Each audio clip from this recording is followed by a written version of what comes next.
क्या हमें गोलीय दर्पण का नाम सुने हो? हाँ। Spherical mirror.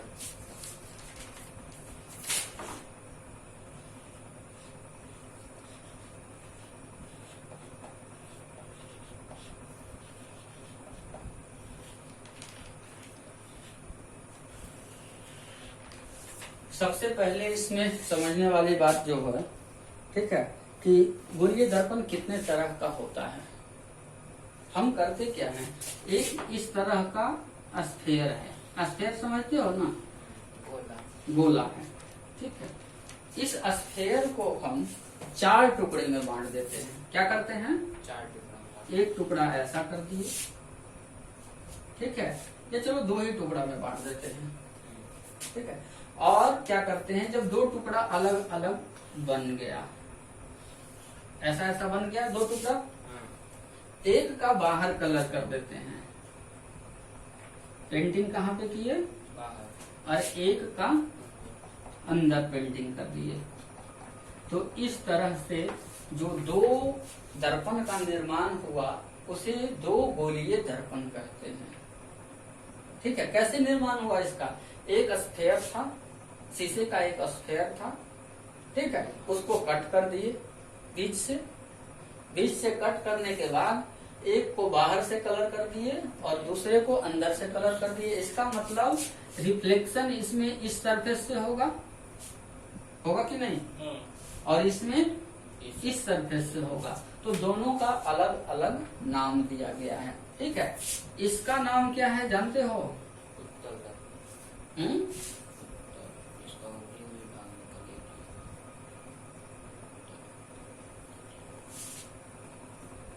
Concave mirror.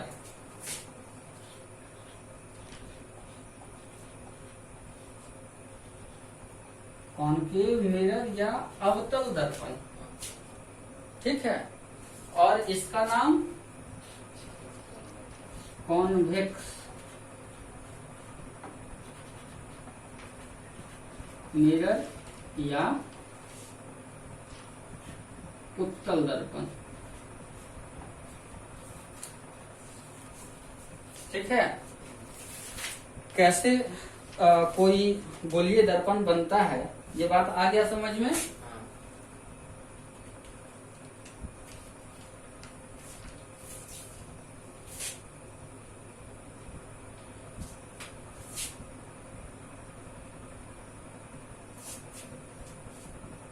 ठीक है, ठीक है। हिंदी में थोड़ा नाम में कंफ्यूजन होता है, इंग्लिश नाम में कोई कंफ्यूजन नहीं होता है कि कौन उत्तल है और कौन अवतल है। हम समझा भी देते हैं, याद रखने का तरीका, ठीक है, हिंदी का भी।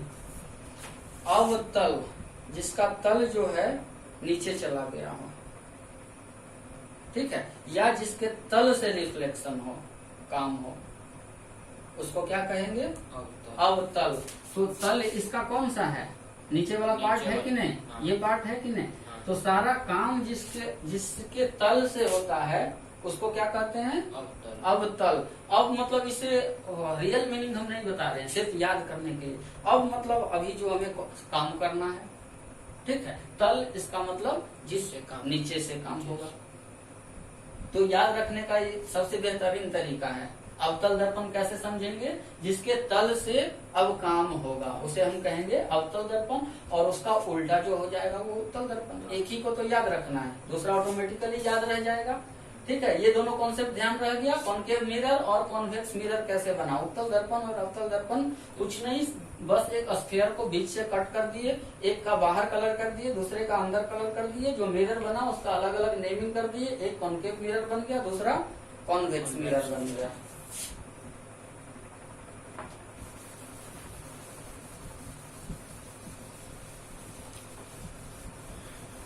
स्फेरिकल मिरर से जुड़ा हुआ कुछ टर्म है, ठीक है, जिसे हम लोगों को अच्छी तरीके से समझना है, क्योंकि इसी पे स्फेरिकल मिरर का फॉर्मूला बेस्ड है और आगे का सारा कॉन्सेप्ट बेस्ड है।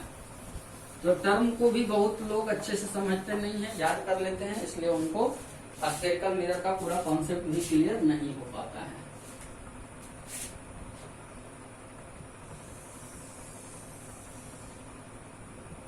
बना दिए हम एक स्फीयर, हाँ, ठीक है।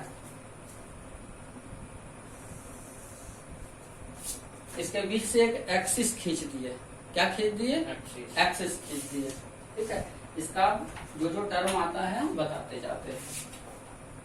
सबसे पहला पॉइंट है पोल, पहला पॉइंट है पोल, जिसे ध्रुव भी कहते हैं, ठीक है। तो हम लोग ऐसे भी जानते हैं, ठीक है, कि पोल या ध्रुव का किसको कहेंगे, जहां पे वो मेन चीज अटका हुआ रहेगा, रहेगा कि नहीं। सपोज अब हम इसको काट देते हैं, दो दर्पण बना देते हैं, बन गया कि नहीं, दो दर्पण, इतना ही कर दिए तो, ठीक है। तो ये किस जगह पे अटका हुआ है, यहाँ पे लाइनिंग एक ही जगह पे फिक्स किया हुआ है ना वो, है कि नहीं, ठीक है। तो कहते हैं गोल, ये दर्पण के मध्य बिंदु को दर्पण का ध्रुव या पोल कहते हैं। इस पॉइंट को, ये P को, ये P1 कह दें, इसको P कह दें, सॉरी इसको P1 कहें तो इसको P2 कह दें। ये दोनों पॉइंट को क्या कहेंगे, पोल कहेंगे, ठीक है। इसको ऐसे भी हम पहले से जानते हैं, एक्सिस कहा जाता है, कहा जाता है कि नहीं, हिंदी में क्या कहते हैं, पोल, अक्ष कहते हैं इसको। तो एक्सिस को जिस जगह पे मिरर क्रॉस करता है या कट करता है उसे क्या कहते हैं, पोल कहते हैं, ध्यान रहेगा, ठीक है। जिस जगह पे मिरर फिक्स किया हुआ रहता है उसे क्या कहते हैं, पोल, पोल कहते हैं। दूसरा क्या होता है, सेंटर ऑफ कर्वेचर, या इसे कहते हैं वक्रता त्रिज्या। ये किसी को समझ में नहीं आता,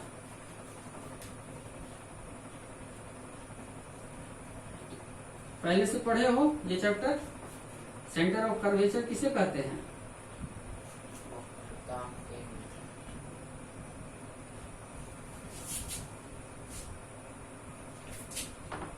गोलीय दर्पण, जिस खोखले दर्पण का एक भाग होता है, मतलब ऊपर वाला या नीचे वाला, उस गोले के केंद्र को, उस गोले का केंद्र को सेंटर ऑफ कर्वेचर, ये जो सेंटर है, ये जो सेंटर है, ठीक है, इसको क्या कहते हैं, centre of curvature, centre of curvature, CC इसको बोल रहे हैं, क्या बोल दिए, सीसी, सेंटर ऑफ कर्वेचर या वक्रता केंद्र, ठीक है। जब इस तरीके से बनाए तब तो समझ में आ जाता है, लेकिन सिर्फ एक अगर ये बना हो, अवतल दर्पण बना हुआ हो, ठीक है, या कॉनकेव मिरर बना हुआ हो, तो इसका जब कहता है कोई निकालने के लिए सेंटर ऑफ कर्वेचर क्या है, तो लोगों को समझने में दिक्कत होता है। उस समय हमें मानना पड़ता है कि ये इस तरीके से ऐसा बन के पूरा हुआ होगा, ठीक है। उसका जहां पे सेंटर होगा वही इस मिरर का भी सेंटर ऑफ कर्वेचर है, ठीक है। यह मैथ से रिलेटेड हो जाता है फिर प्रॉब्लम, आगे बात समझ में। तीसरा पॉइंट है वक्रता त्रिज्या, इसको कहते हैं रेडियस ऑफ कर्वेचर। तीसरा पॉइंट क्या है, हाँ, रेडियस ऑफ कर्वेचर किसे कहते हैं बताओ। देखो तुम कॉपी देख के, बुक देख के बोल रहे हो, इसलिए ना बुक देखना पड़ रहा है, क्योंकि तुम समझे नहीं जिस दिन बनाए थे, ठीक है। ये जो गोला है ना, इसका जो रेडियस है उसको कहते हैं रेडियस ऑफ कर्वेचर। ये कभी भूलने वाली बात है क्या, कभी नहीं भूलेंगे। रेडियस क्या है, यहाँ से यहाँ तक है रेडियस, या यहाँ से यहाँ तक है रेडियस, कहीं भी हम ले जाएंगे तो वो रेडियस ही मिलेगा। क्या मिलेगा, कहीं भी टच करते हैं तो हमको रेडियस ही मिलता है। और एक बात जो बहुत लोग नहीं जानता है, दर्पण का फॉर्मूला निकालते समय हम लोग यूज करेंगे, रेडियस जब भी होता है तो इसके टेंजेंट पे परपेंडिकुलर होता है। जहां भी रेडियस बनाते हैं, किसी भी सर्किल के किसी भी पॉइंट पे रेडियस लाइन को अगर मिलाया जाए तो उस सर्किल पे दिए हुए टेंजेंट की वह परपेंडिकुलर होता है। अगर यहाँ मिला रहे हैं तो देखो यहाँ साफ दिख रहा है कि ये परपेंडिकुलर है, दिख रहा है कि नहीं। तो इस जगह पे भी हम अच्छे से डायग्राम अगर बनाएंगे, इस जगह पे अच्छे से डायग्राम बनाएंगे तो पता चलेगा कि सब परपेंडिकुलर बनता है।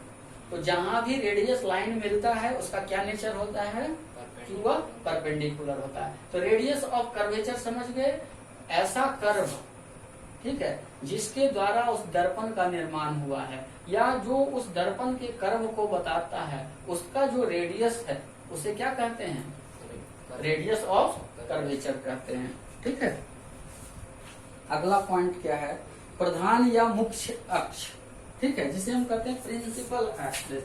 हम लोग पहले से ही जानते हैं इसको कि एक्सिस कहते हैं।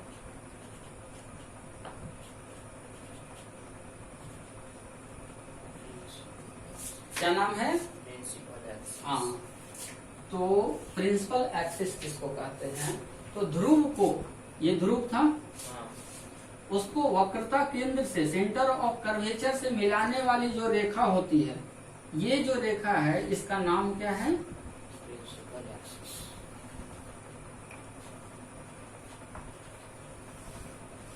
ठीक है। एक्सिस और होता है, जैसे एक्स एक्सिस और वाई एक्सिस होता है ना, तो इसमें भी तो एक और एक्सिस हम बना सकते हैं, तो वो एक्सिस प्रिंसिपल एक्सिस नहीं होगा। ठीक है, वो एक्सिस कब प्रिंसिपल एक्सिस बनेगा, उसको भी हम लोग बना सकते हैं। अगर दर्पण को ऐसे ऐसे काटते इस गोला को, तो एक भाग ऊपर निकलता, एक भाग नीचे निकलता, तो ध्रुव इस जगह पे आ जाता, आता कि नहीं। तो इसीलिए डेफिनेशन में प्रिंसिपल एक्सिस का बताया गया है कि सेंटर ऑफ कर्वेचर से ध्रुव को मिलाने वाली रेखा को क्या कहेंगे, प्रिंसिपल एक्सिस। इसलिए प्रिंसिपल बोले, प्रिंसिपल मतलब होता है महत्वपूर्ण, ठीक है, इसलिए इसको प्रिंसिपल बोले कि इसमें और दूसरा एक्सिस भी हो सकता है, तो मेन एक्सिस या प्रिंसिपल एक्सिस इसी को बोलेंगे। ठीक है, तो स्फेरिकल मिरर से जो भी जुड़ा हुआ टर्म था उसको हम लोग लगभग समझ गए। एक पॉइंट है फोकस दूरी, क्या है, फोकस दूरी। हाँ, फोकस दूरी एक बहुत ही महत्वपूर्ण पॉइंट है जो कि यहाँ से नहीं समझा जा सकता है, वो नेचर ऑफ लाइट से पता चलता है। ये सब मिटा देते हैं, थोड़ा सा धीमा कर जाए जल्दी से।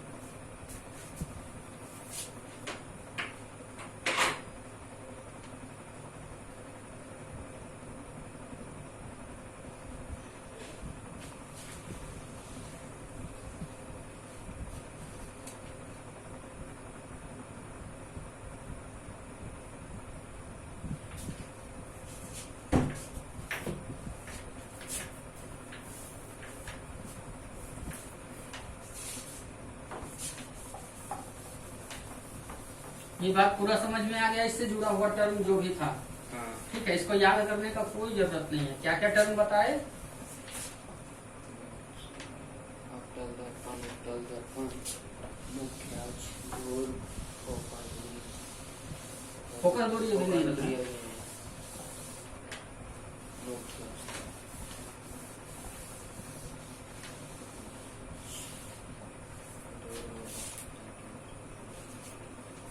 हम क्या करते हैं, एक दर्पण ले लेते हैं, ठीक है, किस तरह का, अवतल दर्पण। कैसा लिए, अवतल। जिसे कहते हैं कॉनकेव मिरर। ये कैसा दर्पण है, अवतल दर्पण। अवतल दर्पण। ठीक है, इसमें हम क्या किए, एक प्रिंसिपल एक्सिस बना दिए, ठीक है, बना दिए। अब क्या होगा, इधर से कोई लाइट का रे आ रहा है, क्या आ रहा है, लाइट का किरण कोई आ रहा है, पैरेलल आ रहा है, सीधा बिल्कुल आ रहा है। ठीक है, इसमें टकराएगा कोई एक किरण का, हम स्टडी करेंगे, जैसा उसका नेचर होगा दूसरे का भी वैसा ही नेचर होगा। यहाँ से टकराएगा और कहीं इधर रिटर्न होगा, होगा कि नहीं होगा, ठीक है।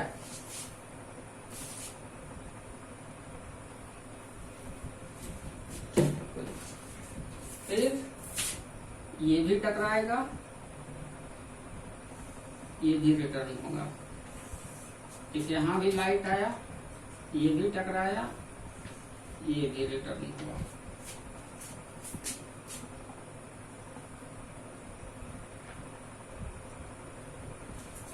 स्फेरिकल मिरर के जिस पॉइंट पर कोई पैरेलल लाइट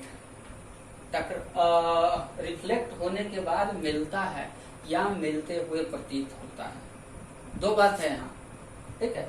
स्फेरिकल मिरर पे कोई पैरेलल लाइट, दूसरे तरह का लाइट नहीं, ऐसा लाइट नहीं, ध्यान रखना है, एकदम सीधा लाइट। और ये किससे संभव है, ठीक है, जब सनलाइट को जनरली हम लोग सीधा लाइट मानते हैं, ठीक है, सनलाइट जनरली सीधा माना जाता है। तो दो से ज्यादा सनलाइट आया बिल्कुल सीधा, और एक स्फेरिकल मिरर रखा हुआ है, अवतल दर्पण एक रखा हुआ है,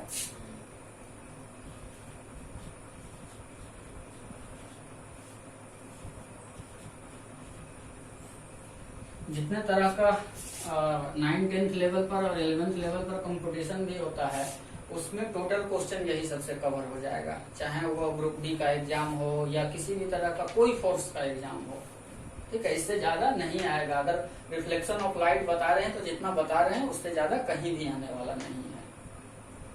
इसलिए इसको अच्छे तरीके से समझो तो लाइफ टाइम के लिए हो जाएगा, और दोबारा इसको याद करने का भी जरूरत नहीं पड़ेगा। हम क्या बताए कि पैरेलल लाइट आया और जिस जगह पे, जिस पॉइंट पर जाकर मिला हुआ, एक दूसरे को कट किया, उस पॉइंट को हम लोग कहते हैं फोकस। क्या कहते हैं, फोकस। ऐसे भी हम लोग गाड़ी का हेडलाइट यूज करते हैं तो कहते हैं फोकस मारो, कहते हैं कि नहीं। तो उस फोकस में क्या होता है, सारा जितना लाइट रे है सभी रोड के एक पॉइंट पे जाकर मिलता है। तो हमारा जो उस समय जो हमारे हेडलाइट के अंदर गोलीय दर्पण होता है, जो अवतल दर्पण होता है, ठीक है, उसका फोकस दूरी अगर कहेगा निकालना तो वही तुम्हारे लाइट, हेडलाइट से लेकर वह जो दूरी है जहाँ रोड पे वह मार रहा है फोकस, उस दूरी को क्या कहेंगे, फोकस दूरी कहेंगे, ठीक है। ध्यान रहेगा ये बात। हाँ। इसका मतलब क्या हुआ, लाइट उसमें क्या था, हेडलाइट में थोड़ा सा सिचुएशन अलग था, लाइट वहीं से निकल ही रहा था, ठीक है, एक ही निकल के जिस जगह पे मिल रहा था उसको क्या बोल दिए, फोकस दूरी। या उसको दूसरे तरीके से कह सकते हैं, उसके अंदर बल्ब लगा हुआ है, हेडलाइट के अंदर बल्ब से चारों तरफ से रोशनी निकल रहा है कि नहीं, ठीक है।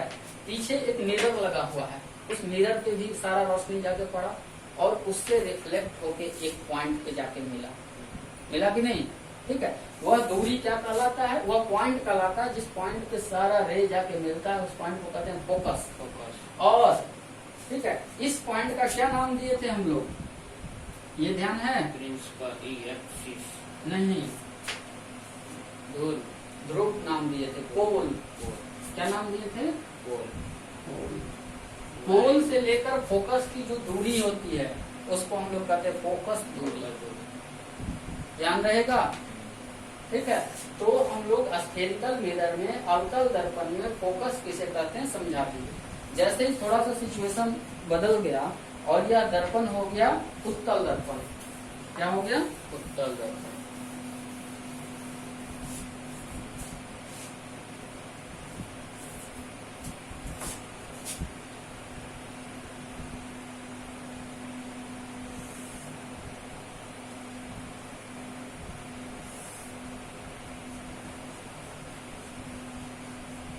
ऐसा दर्पण हो गया, ओहो सॉरी, फिर तो वही बन गया,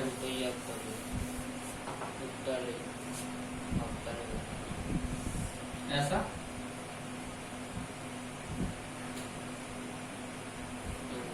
हो गया ना, ठीक है। ऐसा जब दर्पण बन गया तो इससे जो रिफ्लेक्शन होगा, इस पर जब पैरेलल लाइट आएगा तो यह देखो इधर चला जाएगा, जाएगा कि नहीं, यह भी इधर, इसके अंदर तो घुस नहीं सकता है, नहीं, ठीक है। इधर भी पैरेलल लाइट आया, ऐसे चला गया, ऐसे चला गया, तो इसमें फोकस दूरी कैसे निकलेगा, ठीक है। तो हम सबसे पहला काम करते हैं कि इसका भी प्रिंसिपल एक्सिस बना देते हैं, बना दिए, ठीक है। तो इसमें जो भी रिफ्लेक्टेड रे हुआ उसको हम डॉटेड लाइन से पीछे ले जाते हैं। जब ले जाते हैं तो हम यह देखते हैं, हमारा डायग्राम उतना अच्छा नहीं बना है, तो यह सब एक ही पॉइंट पर जाके पीछे मिलता है, ये मिलता नहीं है, मिलता हुआ प्रतीत होता है। ठीक है, ऐसे पॉइंट को फोकस पॉइंट कहते हैं। तो इसलिए जब फोकस को डिफाइन करते हैं तो बताते हैं कि दिस इज अ पॉइंट, ठीक है, ऑन विच अ पैरेलल रे आफ्टर रिफ्लेक्शन गेटिंग पॉइंटेड और appear टू गेटिंग पॉइंटेड। मतलब किस परावर्तन के बाद, ठीक है, पैरेलल किरण परावर्तन के बाद जिस बिंदु पे मिलता है या जिस बिंदु से पे मिलता हुआ प्रतीत होता है उसे हम गोलीय दर्पण का, स्फेरिकल मिरर का फोकस पॉइंट कहते हैं। यहाँ भी फोकस दूरी का वही डेफिनेशन होगा, P से लेकर F की दूरी को क्या बोलेंगे? फोकस दूरी बोलेंगे। ठीक है, तो आज का लेक्चर हम लोग यहीं तक रहने देते हैं। स्फेरिकल मिरर के सारे टर्म को समझ गए। अगले लेक्चर में हम लोग क्या करेंगे कि स्फेरिकल मिरर के रेडियस ऑफ कर्वेचर हो गया और फोकस दूरी में संबंध निकालना। ठीक है, एक मिरर फॉर्मूला होता है उसको डिराइव करना। तो इतना जो आज बताए हैं वो बहुत ही महत्वपूर्ण है, उसे अच्छे से समझ गए हैं तो आगे भी बहुत अच्छे से समझ में आएगा। और वो जब याद हो जाएगा, समझ में आ जाएगा तो कभी याद करने का जरूरत नहीं पड़ेगा, डेरिवेशन भी याद करने का जरूरत नहीं पड़ेगा। ठीक है, थैंक यू।